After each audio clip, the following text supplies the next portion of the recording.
Welcome to JKB Rising. This is Rising Potential, or the other way around. Every so often, my good friend Frank Rosati, he's the voice actor behind Frank and Rain Series 2 and 3, and 1 too. He's the voice actor in Rain. He's doing some commentaries with Halo 4, and I like to see what he talks about. I like his topics, and he did a commentary a while back on Rising Potential, so now he's back doing a Halo 4 commentary. So every so often, Frank will be uploading some videos to Rising Potential, and I think it's pretty cool. Rather than hearing my voice all the time, you're going to hear someone else's voice. So enjoy the commentary. He talks about voice actors, which I've done in the past. Enjoy. Hello everybody, my name is Frank Rosati, and I'm here with Rising Potential once again to do some Halo 4 commentary, which is something I didn't think I'd do again. You'll notice in the beginning of the game I kind of suck, but like later on, I do pretty well. However, I'm not here to talk about the game. I'm here to talk about voice acting and my problems with voice acting casting directors. And I'll get to that in a second. So, let's go ahead and just throw this out there. This is not linked to anyone in specific. It's mostly linked to the website Voice Acting Pro Boards, which it looks kind of crappy. It's definitely done by a bunch of anime people who just really are into that, you know. And here's my problem with anime voice actors. Most of the time, they just don't sound real to me at all. They sound kind of cartoony, which is kind of annoying, especially if you're doing a machinima that's kind of serious. You know what I mean?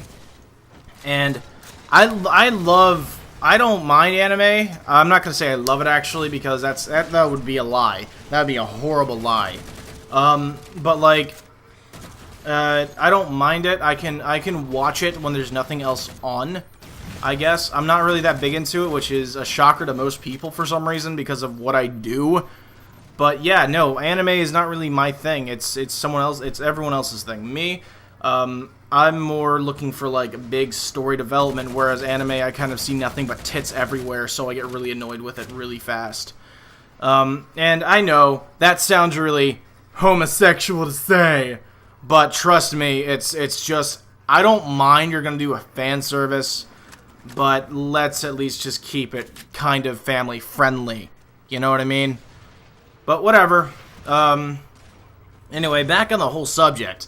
So, I have been voice acting for almost a decade, and that's really a big deal to me. I've been voice acting for almost 8 years, actually. I think it should be coming around once again sometime either next year or it was this year. I don't remember exactly, but I know it's been almost 10 years. And it's been a really big experience for me, and it really does bum my ego out whenever I don't get a response. And this has been going on for, like, once again, almost 10 years of nothing, right? So, I go around and I talk to people, and I'm like, hey, here's why you should consider me for this part.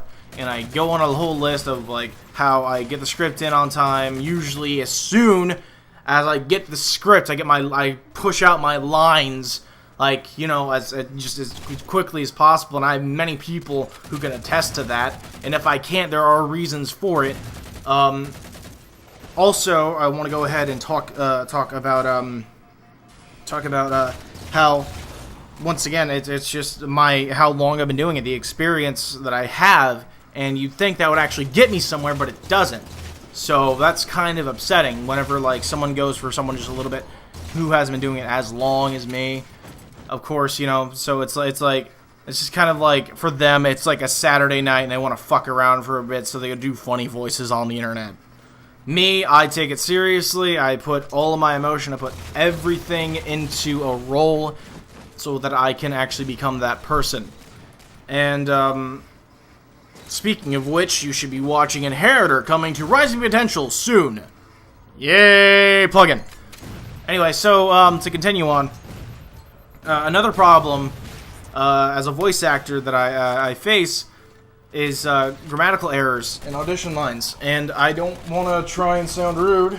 Sorry, I'm checking the time on the video, and it's behind me, so I'm sorry. But, I don't want to sound rude about this, but, like, sometimes when I'm trying to read a line and I can't seem to grasp it, you know what I mean? because it's the way it's worded. I can't give you a specific example right now, but like one is always definitely the a or an thing, where it's like a exhibit. No, it's an exhibit or something like that, you know? I can get past the theirs and the yours, but like a and an is something I really hate. Also, sometimes I look at lines and I'm like, this is not entirely filled. One thing I can actually say, or at least give you an example of, is how you doing? That's not a proper sentence, so I'm not gonna say it like that ever. Especially if it's like, I've run into like several dramatic series that go like, how you doing? How you doing? How you doing, my brother? What up, dog? Yeah. No, I don't do that. I go, hello, how are you doing? 'Cause that's proper grammar. That's what you do. It's what happens when you speak properly. And and then I'm like, maybe it's just for that character. No, everyone's doing it. And and then like it's the punctuation's kind of off sometimes, and just it throws me off because that's not how I learn to freaking read things, you know. Anyway, also to go on, as someone, you know, who's been doing this for a long time, I always run into like a problem at least a couple times, and this has happened to me 3 times like in the past couple of years. But like, I've auditioned for a part, and they go, "Oh, awesome, you can keep it." I'm like, "Cool," and then like within the next week, I get this email saying,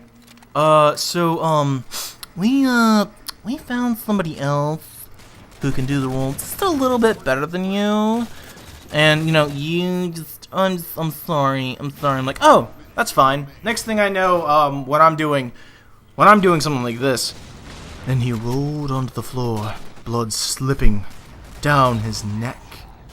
Oh, the agony he was in. Something like that. I get replaced by this guy. "Oh my god, and then he was young! Oh my, and he's like a 14-year-old boy. And I'm like, what the fuck happened? And that's happened to me like 3 times, and I'm so lost at that, and I don't get it. I don't know. Maybe I'm just not qualified for the 30-year-old man who is sitting alone in some sort of depressed state, compared to the 14-year-old child who speaks kind of like this. So yeah. Anyway, that's just something I had to throw out there, because that really does get on my nerves. Anyway, I guess you can just finish up watching the rest of this. I have been Frank Rosati of Rising Potential, helping out my friend James Clem. Once again, don't forget to check out INHERITOR, and I will come back to you some other time. Thank you so much.